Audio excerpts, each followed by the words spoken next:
an extraordinary human being. That's a rare 1 in X amount of million kind of people that can do what he does and talk the kind of shit he does and then get into an octagon and fuck people up. But you mean mentally? You don't mentally. You don't mean extraordinary control of the mind. Well, extraordinarily physically, obviously, yeah, but extraordinarily mentally. Did you ever? Are you a fan of MMA? No. I'm going to show you this fight between Conor McGregor and Jose Aldo. Now, Conor McGregor at the time was this incredibly brash, shit-talking Irish guy from Dublin who was beating all these people up. And he gets a shot at the title. And he gets a shot at the title against this guy, Jose Aldo. And Aldo is a fucking legend. And everyone respects Aldo. And everyone's terrified of Aldo.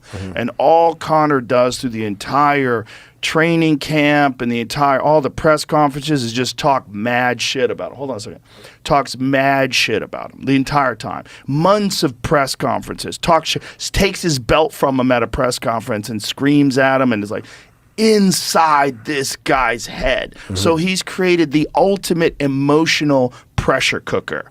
And Aldo is overwhelmed by the moment. And in those extreme moments of conflict, people either rise to the occasion or they're overwhelmed by the moment. The kind of person who's like a Conor McGregor who can rise to the occasion is truly an extraordinary person. And it's best embodied by this one fight. So if you watch this one fight, it's quick.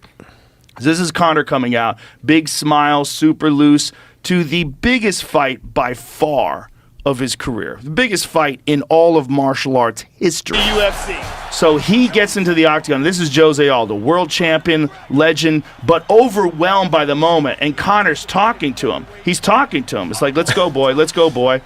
And he's on his knees. He's super loose. And you see Aldo nervous, right? And this is a guy, Aldo's a destroyer. He's wiped out everybody. And the two of them are going at it. And Aldo just can't wait to hit him. So he makes a critical error. And he slept him. He slept him with one shot. And look at it, he climbs on top, and look what he does. Just climbs on top of the octagon, is like, look at that.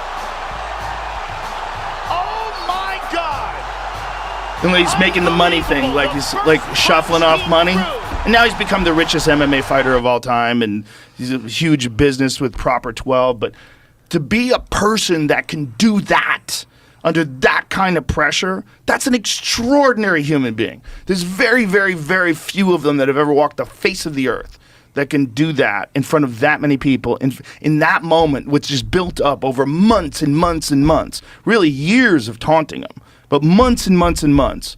And to get to that one moment when you're looking at each other in the octagon and he looks at me and goes, let's go, boy. Let's go, boy. And you see Aldo's like, holy shit, this is really happening. But Conor couldn't be more relaxed. That's mind management. That's confidence, preparation, intelligence, emotional intelligence. There's so many factors. Like, look how relaxed. He's like, let's go, boy. Let's go, boy.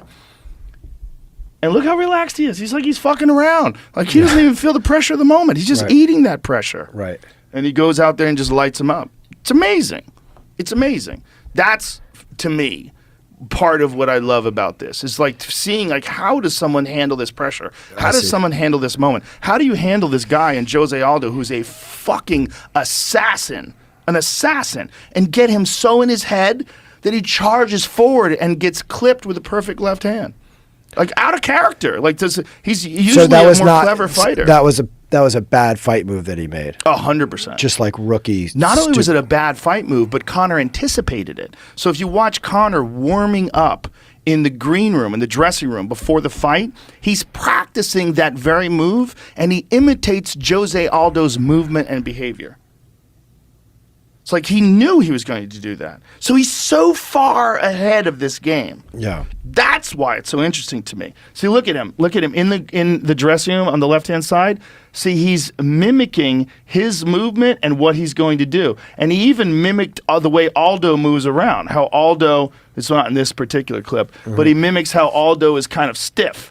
And he likes to really load up on his shots because he's got big power. And he wants to move forward. He wants to crack Conor so bad that he just moves forward and he leaves an opening. And he gets fucked up. See, that's why it's so fascinating to me. You know, people don't understand what it is because they look at it from the outside. It's violence and it's horrible and it's like it's high-level problem solving with dire physical consequences. And it's the craziest game you can play, the wildest game you can play. You can play football. Football's amazing, right? Yeah. But there's a lot of people helping you. There's a ball. There's timeouts. There's none of that in this. Yeah, This is the wildest game a person can play. Football is a game. This is like a sport.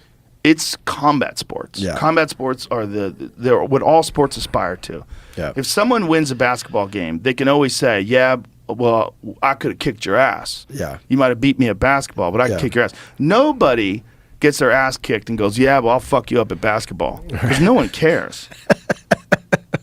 No one cares. You just got fucked up.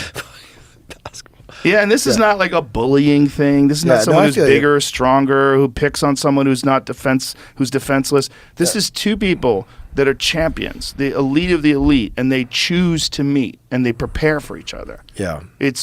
To me, it's the most exciting thing in the world. Yeah. Well, you do it. You give a great explanation for it. Thank you. You really did you really brought it to life for me. Well, and you made me appreciate it. And it's not just men. You know, one of my favorite fighters ever is Rose Namajunas, this female MMA fighter who's like a peace-loving hippie. Yeah. You know, and you know she won the title, and then in her title speech, she was telling everybody we just got to be better people. Yeah. We got to get along better.